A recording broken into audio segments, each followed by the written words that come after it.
This market used to be across the street long time ago when I was a little girl. I used to come with my mother. This is the cilantro. Right. You see? And this is part of making the sofrito. So we're gonna, yeah, it smells real good, right? Very smelly. You wanna help Grandma? No. Okay. Thank you. Remember that I told you about this one? Yeah. This is the other. Look, Jose, you see all this? This is all our culture. This is We boil, batata. and we boil that, we do that with bacalao. Yes, and, you know, everything. Bacalao I is remember catfish. all that. My mom loved batata. Yes. So now we're gonna go and get And a do it red without. pepper because Yep. that's the last ingredient that we need to do my sofrito. Perfect. That's good.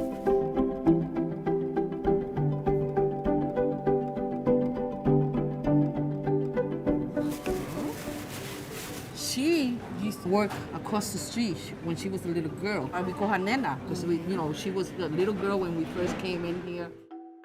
This is my grandson, and me and Frances, we're trying to teach him the culture of el moro de gandule and the sofrito.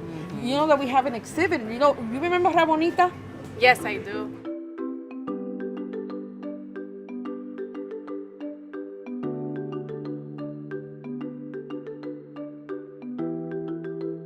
She's very spicy. Yeah. She's a really nice lady. She used to always come to me and she used to always get yuca. And she used to make me always cut the yuca to make sure they were white inside. Yes, that's spicy Rabonita, right?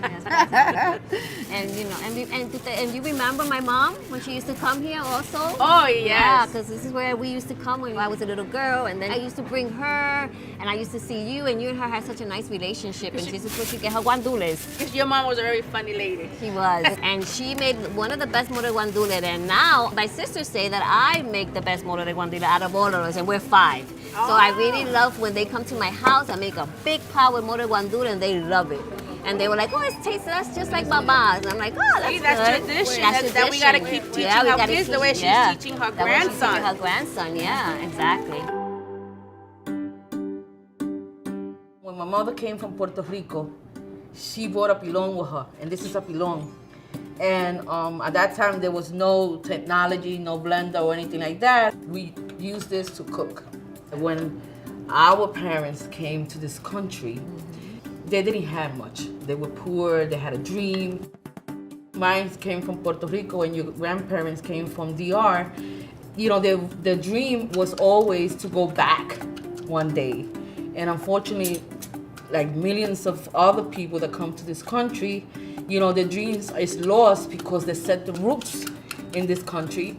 So the only thing that they had left was to teach us, their culture. Do you understand that, Jose? And then you one day is gonna teach your own Children.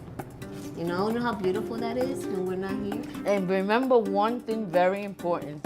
In the Tenement Museum, we have an exhibit that represents this. Your grandmother and me being part of it for over 20 years. Absolutely.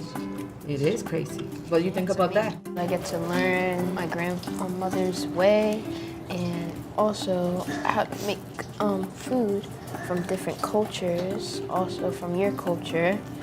I get to make different foods. That's right. So here's all the ingredients that you should put in so we can start our arroz con guandules. Jose, can you give us some of your sofrito so we could put it inside this little pot? Thank you. Preston, put some in there.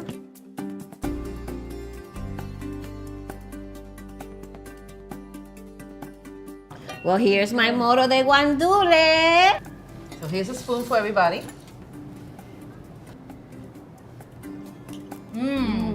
So good. Delicious. How is it, Jose? You like it? How do you like it, Preston? It's amazing. Amazing, right?